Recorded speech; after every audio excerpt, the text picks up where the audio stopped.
BPSC maker के एक और एपिसोड में आप सभी का स्वागत है। करंट अफेयर्स सेक्शनल टेस्ट के अंतर्गत ये हमारा आज का छठा वीडियो है।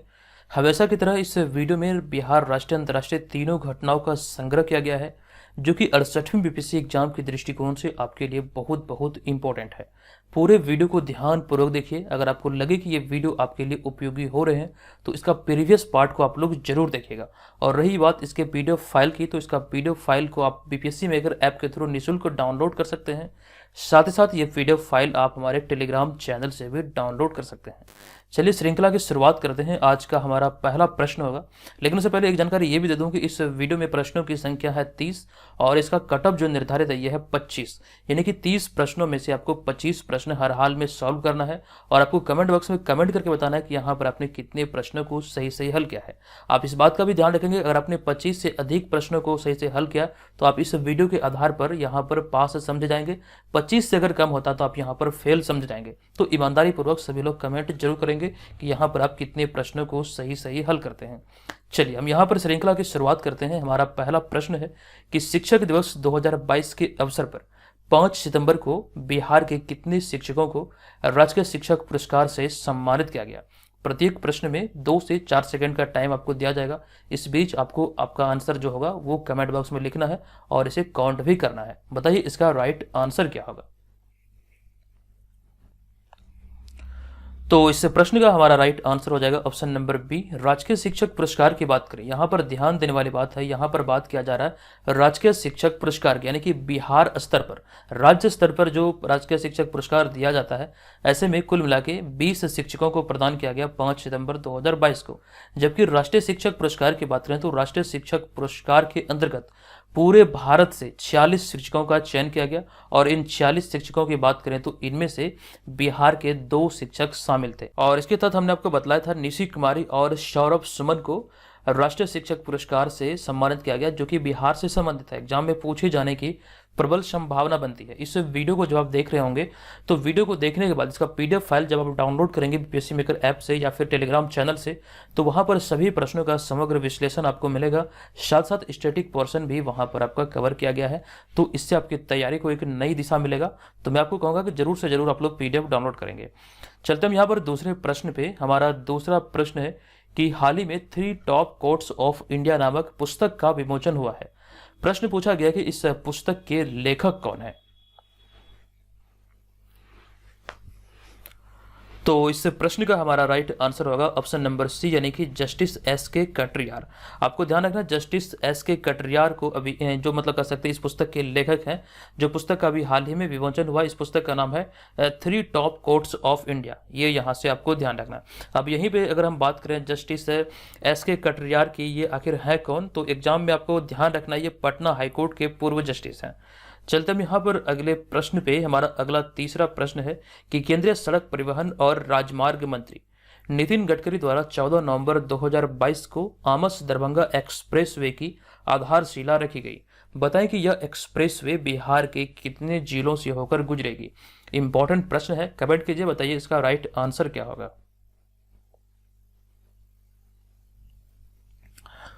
तो देखिए ये एक्सप्रेसवे की बात करें तो ये आमस दरभंगा एक्सप्रेसवे जो है ये बिहार के 7 जिलों से होकर गुजरेगी। आपको ध्यान रखना है ये 7 जिले कौन कौन से हैं, ये भी एग्जाम में पूछे जा सकते हैं। अब यहाँ पर हम इस एक्सप्रेसवे की बात करें तो यह एक्सप्रेसवे दिल्ली कोलकाता NH-19 पर स्थित है, जो कि औरंगाबाद जिले से शुरू होकर, औरंगाबाद में एक स्थान है आमस, यहाँ से शुरू होकर आपको ध्यान रखना है कि ये गया, जहानाबाद, पटना, वैशाली, समस्तीपुर और दरभंगा तक इसे कवर करेगी। तो कुल मिला के 7 जिले हैं। एक बार से पुनः से ध्यान रखिएगा, औरंगाबाद, गया, जहानाबाद, औरंगाबाद, गया, जहानाबाद, उसके बाद पटना, वैशाली, समस्तीपुर, साथ ही साथ दरभंगा। तो 7 जिले को ये कवर करने वाली है। हमारा यहाँ पर अगला चौथा प्रश्न है कि चुनाव आयोग ने मैथिली ठाकुर को हाल ही में किस राज्य का स्टेट आइकन नियुक्त किया है। बताइए इसका राइट आंसर क्या होगा।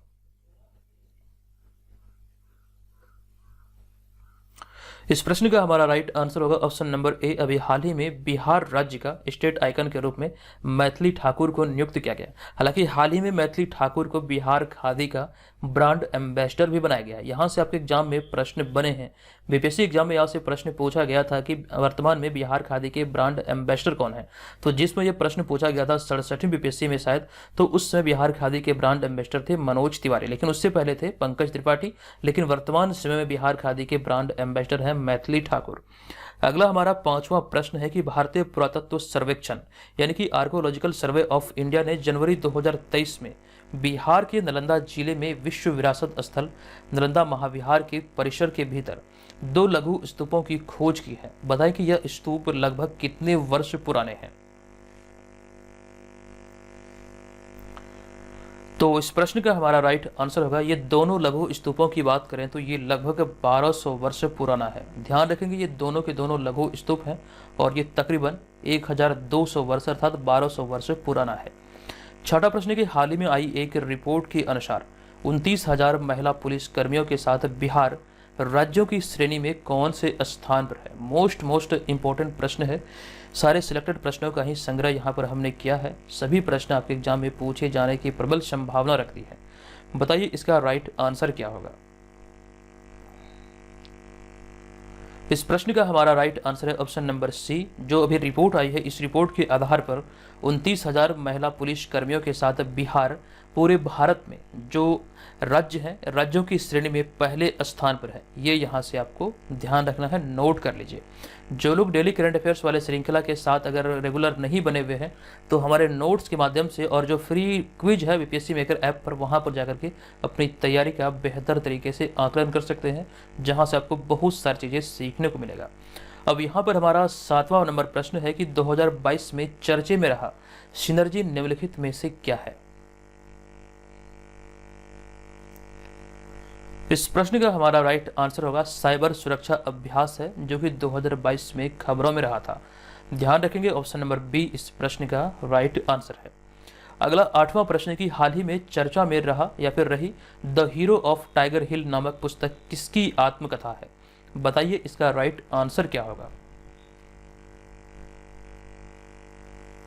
इस प्रश्न का हमारा राइट आंसर होगा option number C Yogendra Singh Yadav. आप इस पूरे वीडियो को एकदम से एग्जाम फॉर्मेट में लीजिए, समझिए ये सभी 300 प्रश्न आपके एग्जाम में बने हैं, तभी जाके इस टेस्ट को आप अच्छी तरीके से फील कर पाएंगे। अब यहाँ पर हमारा 9वां प्रश्न है कि निम्नलिखित में से किस देश के पूर्व चांसलर एंजेला मर्केल को यूनेस्को शांति पुरस्कार 2022 से सम्मानित किया गया।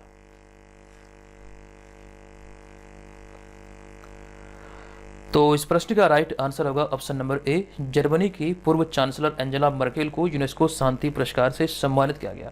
एक लंबे समय तक जर्मनी की यह चांसलर रही थी, लेकिन वर्तमान समय में बात करें जर्मनी के जो नए चांसलर हैं ये है ओलाफ शाल्स। ये भी एग्जाम में पूछे जा सकते हैं। अब यहाँ पर 10वां प्रश्न है कि निम्नलिखित में से किस देश ने दुनिया में सबसे कम प्रजनन दर का अपना ही रिकॉर्ड पुनः तोड़ दिया है। बताइए इसका राइट आंसर क्या होगा। इस प्रश्न का हमारा राइट आंसर है सबसे कम प्रजनन दर का जो रिकॉर्ड है ये पुनः अपना रिकॉर्ड को पुनः तोड़ दिया है दक्षिण कोरिया ने। तो ऑप्शन नंबर बी यहाँ पर इस प्रश्न का राइट आंसर है। जो इसका रिकॉर्ड था सबसे कम प्रजनन दर का, इसको पुनः से ये तोड़ दिया है। तो ध्यान रखेंगे दक्षिण कोरिया इसका राइट आंसर है। 11वां प्रश्न की कनाडा में आयोजित हुआ 65वां राष्ट्रमंडल संसदीय सम्मेलन 2022 में भारतीय शिष्टमंडल का नेतृत्व किनके द्वारा किया गया। मोस्ट इंपोर्टेंट प्रश्न है। ये 65वां राष्ट्रमंडल संसदीय सम्मेलन था जो कि कनाडा में आयोजित हुआ था। यहाँ से एग्जाम में प्रश्न बन सकते हैं कि ये कहाँ आयोजित हुआ था और ये कौन सा संस्करण था। हालांकि यहाँ पे प्रश्न पूछा गया कि इसमें भारतीय शिष्टमंडल का नेतृत्व किनके द्वारा किया गया। तो इस प्रश्न का हमारा राइट आंसर हो जाएगा ऑप्शन नंबर सी। लोकसभा अध्यक्ष ओम बिरला के द्वारा अभी कर सकते हैं 65वां राष्ट्रमंडल संसदीय सम्मेलन 2022 का नेतृत्व किया गया, जिसमें भारतीय शिष्टमंडल का नेतृत्व इनके द्वारा किया गया। तो ऑप्शन नंबर सी यहाँ पर इसका राइट आंसर है। चलते हैं अगले 12वें प्रश्न पे। पिछले वर्ष 2022 में विदेश मंत्री डॉक्टर एस जयशंकर ने किस देश में महात्मा गांधी की एक प्रतिमा का अनावरण किया था। तो राइट आंसर होगा विदेश मंत्री एस जयशंकर ने पराग्वे में महात्मा गांधी की एक प्रतिमा का अनावरण किया था। ऑप्शन नंबर सी यहाँ पर इसका राइट आंसर है। 13वां प्रश्न की हाल ही में मनीषा रेपेटा रोपेटा किस देश की पहली हिंदू महिला पुलिस उपाधीक्षक यानी कि पुलिस सब इंस्पेक्टर बन गई है? बताइए इसका राइट आंसर क्या होगा। किस देश की पहली हिंदू महिला पुलिस उपाधीक्षक? तो इसका राइट आंसर होगा ऑप्शन नंबर बी यानी कि पड़ोसी देश है पाकिस्तान। अगला हमारा 14वां प्रश्न होगा कि अगस्त 2022 में शकु राजमा ज्वालामुखी खबरों में था, बताएं कि यह किस देश में स्थित है? इस प्रश्न का हमारा राइट आंसर होगा शकु राजमा ज्वालामुखी, जो कि 2022 में खबरों में था, तो ये संबंधित है जापान से। 15 प्रश्न की हाल ही में राष्ट्रीय बाघ संरक्षण प्राधिकरण द्वारा जारी रिपोर्ट के अनुसार 2012 से 2022 तक बिहार में कितने बाघों की मौत हुई है? बताइए इसका राइट आंसर क्या होगा। तो इस अवधि में यानी कि 2012 से 2022 तक यानी कि इस दशक में जो रिपोर्ट आई है इस दशक से संबंधित, तो इस दशक में कुल मिलाकर 17 बाघों की मौत हुई है बिहार में। अगर हम यहाँ पे बात करें प्रोजेक्ट टाइगर की, तो प्रोजेक्ट टाइगर की शुरुआत हुई थी 1973 में, जबकि प्रोजेक्ट चीता की बात करें तो प्रोजेक्ट चीता की शुरुआत हुई सितंबर 2022 में। ये सारी बातें आपको ध्यान रखना है। चलते हैं अगले 16वें प्रश्न पे। प्रश्न की हाल ही में सब्सिडी के साथ सेमीकंडक्टर नीति शुरू करने वाला पहला राज्य कौन बना है? तो इस प्रश्न का हमारा राइट आंसर होगा सब्सिडी के साथ सेमीकंडक्टर नीति शुरू करने वाला पहला राज्य बना है गुजरात। 17वां प्रश्न की हाल ही में बांग्लादेश ने अपना 51वां स्वतंत्रता दिवस कब मनाया है? बताइए इसका राइट आंसर क्या होगा। तो इस प्रश्न का हमारा राइट आंसर होगा बांग्लादेश ने अभी अपना 51वां स्वतंत्रता दिवस मनाया है 26 मार्च 2022 को। तो ऑप्शन नंबर ए यहाँ पर इसका राइट आंसर है। अगला प्रश्न की हाल ही में पर्वतारोही समीना बैग K2 पर्वत पर फतेह हासिल की है, वे किस देश की पर्वतारोही है जो कि 2022 में खबरों में रही थी? बताइए इसका राइट आंसर क्या होगा। तो इस प्रश्न का हमारा राइट आंसर होगा ऑप्शन नंबर बी, पड़ोसी देश पाकिस्तान की रहने वाली है शमीना बेग, जो कि K2 पर्वत पर फतेह हासिल की थी। आपको ध्यान रखना ये पाकिस्तान से संबंधित है। 19वां प्रश्न की हाल ही में जुलाई 2022 में आई एक रिपोर्ट के अनुसार भारत का विदेशी मुद्रा भंडार कितना हो गया है? ये रिपोर्ट आई थी जुलाई 2022 में, और यहाँ पर प्रश्न बना है कि विदेशी मुद्रा भंडार कितना हुआ है।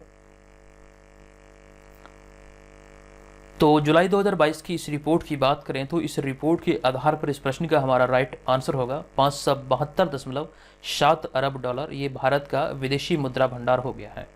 20वां प्रश्न की हाल ही में वित्त मंत्रालय द्वारा भारतीय राष्ट्रीय ध्वज की बिक्री के लिए लागू जीएसटी दर को कितना कर दिया गया है?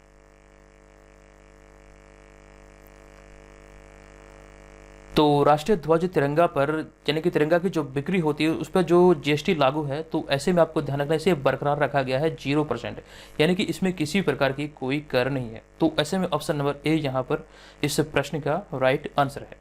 21वां प्रश्न की निम्नलिखित में से किनके द्वारा हाल ही में भारत के G20 प्रेसिडेंसी के लोगो और वेबसाइट का अनावरण किया गया? बताइए इसका राइट आंसर क्या होगा। इस प्रश्न का हमारा राइट आंसर होगा ऑप्शन नंबर ए, माननीय प्रधानमंत्री श्री नरेंद्र मोदी के द्वारा G20 प्रेसिडेंसी के लोगो और वेबसाइट का अनावरण किया गया।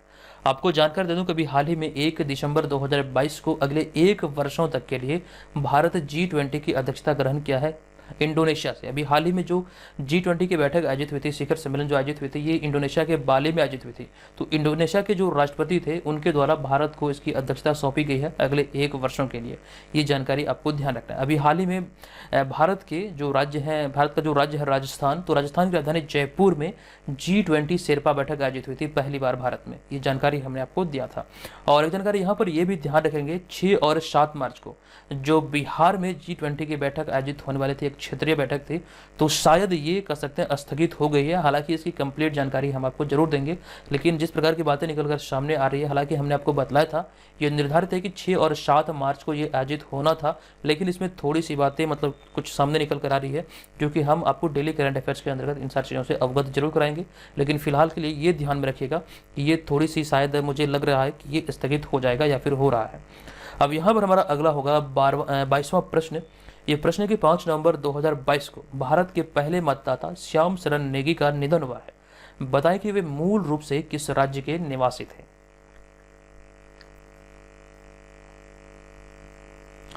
तो इस प्रश्न का हमारा राइट आंसर होगा, ये हिमाचल प्रदेश के निवासी थे। आपको ध्यान रखना है 5 नवंबर 2022 को इनका निधन हुआ। ये भारत के पहले मतदाता थे। 23वां प्रश्न कि निम्नलिखित में से किस राज्य ने भारत की पहली या फिर किस राज्य सरकार ने भारत की पहली महिला मुस्लिम शिक्षिका फातिमा शेख पर एक पाठ राज्य की पाठ्य पुस्तकों में शामिल किया है? किस राज्य सरकार के द्वारा ये किया गया है? बताइए इसका राइट आंसर क्या होगा। तो इस प्रश्न का हमारा राइट आंसर होगा ऑप्शन नंबर डी, यानी कि आंध्र प्रदेश इसका सही आंसर है। 24वां प्रश्न की निम्नलिखित में से कौन बीसीसीआई के 36वें अध्यक्ष बने हैं?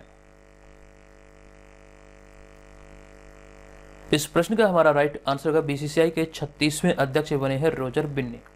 नेक्स्ट 25वां प्रश्न की हाल ही में भारत की पहली स्वदेशी एल्युमिनियम रैक वाली मालगाड़ी कहां से हरी झंडी दिखाकर रवाना किया गया? इस प्रश्न का हमारा राइट आंसर हो जाएगा ऑप्शन नंबर सी, उड़ीसा के भुवनेश्वर से। 26वां प्रश्न की निम्नलिखित में से किन्हें हाल ही में लेखा महानियंत्रक बनाया गया है? इस प्रश्न का हमारा राइट आंसर होगा ऑप्शन नंबर ए, यानी कि भारती दास को अभी हाल ही में लेखा महानियंत्रक बनाया गया है। 27वां प्रश्न की निम्नलिखित में से किस देश के लेखक शेहान करुणा तिलक ने बुकर पुरस्कार 2022 जीता है? तो बुकर पुरस्कार विजेता 2022 से शेहान करुणा तिलक संबंधित है श्रीलंका से। ऑप्शन नंबर बी यहां पर इस प्रश्न का राइट आंसर होगा। अगला प्रश्न है कि हाल ही में लिविंग प्लेनेट रिपोर्ट 2022 निम्नलिखित में से किस संस्था द्वारा जारी किया गया? इस प्रश्न का हमारा राइट आंसर होगा world wide and for nature. तो ये world wide fund for nature, ये इसका राइट आंसर होगा world wide fund for nature, जो कि आपको ध्यान रखना है कि इन्होंने या फिर इस संस्था के द्वारा लिविंग प्लेनेट रिपोर्ट 2022 से जारी किया गया। 29वां प्रश्न है कि किस देश के महान फुटबॉलर पेले का हाल ही में निधन हुआ है? तो आप सभी जानते हैं कि महान फुटबॉलर पेले संबंधित है ब्राजील से, जिनका अभी हाल ही में निधन हुआ है। ऑप्शन नंबर ए यहां पर इस प्रश्न का राइट आंसर होगा। 30वां प्रश्न की हाल ही में कहां की हलीम को जीआई टैग मिला है? हलीम एक खाद्य उत्पाद है। प्रश्न पूछा गया ये कहां की है जिन्हें अभी हाल ही में जीआई टैग मिला है, अर्थात भौगोलिक संकेतक मिला है। इस प्रश्न का हमारा राइट आंसर होगा ऑप्शन नंबर सी, यानी कि हैदराबाद। हालांकि आपको जीआई टैग के बारे में हमने कई सारी जानकारी पहले भी दिया है। अब यहाँ पर 30 प्रश्न समाप्त होते हैं आज के इस एपिसोड के। आपने इस 30 महत्वपूर्ण प्रश्नों के संग्रह में से कितने प्रश्नों को सही से हल किया है कमेंट अवश्य कीजिएगा, ताकि मुझे भी लगेगा आपने यहाँ पर कितने प्रश्न को सही से हल किया है, और जो चीज़ें हमने आपको डेली करंट अफेयर श्रृंखला के अंतर्गत बतलाया है वहाँ से आपने कितनी सारी चीज़ें सीखा है वो इसके माध्यम से निर्धारित हुआ है। तो आप लोग ईमानदारी पूर्वक कमेंट जरूर कीजिएगा, किसी प्रकार की कोई संकोच की आवश्यकता नहीं है। आप ईमानदारी पूर्वक कमेंट कीजिए, आप यहाँ पर लिखिए, और ये आपकी तैयारी को सही तरीके से प्रदर्शित करेगा। आपको भी लगेगा कि नहीं मुझे और तरीके से मेहनत करना है, तभी जाकर हम टॉप स्टूडेंट की गिनती में आएंगे। तो इस चीज़ का ध्यान रखिए, आप लोग कमेंट जरूर कीजिएगा, और इसका नेक्स्ट पार्ट जल्द ही चैनल पर अपलोड होगा, और साथ ही इसका पीडीएफ फाइल आप लोग बीपीएससी मेकर ऐप और साथ साथ टेलीग्राम चैनल से जरूर डाउनलोड कर लीजिए। और जनवरी से लेकर के दिसंबर 2022 तक का जो प्रश्नों का संग्रह जो कह सकते हैं खास करके बिहार स्पेशल हुआ है, ये आपका मास्टर पीडीएफ है, और इसका लिंक इस वीडियो के डिस्क्रिप्शन में आप वहां पर जाकर के इस पीडीएफ को डाउनलोड कर सकते हैं। चलिए मिलेंगे नेक्स्ट वीडियो में, तब तक के लिए धन्यवाद, जय हिंद।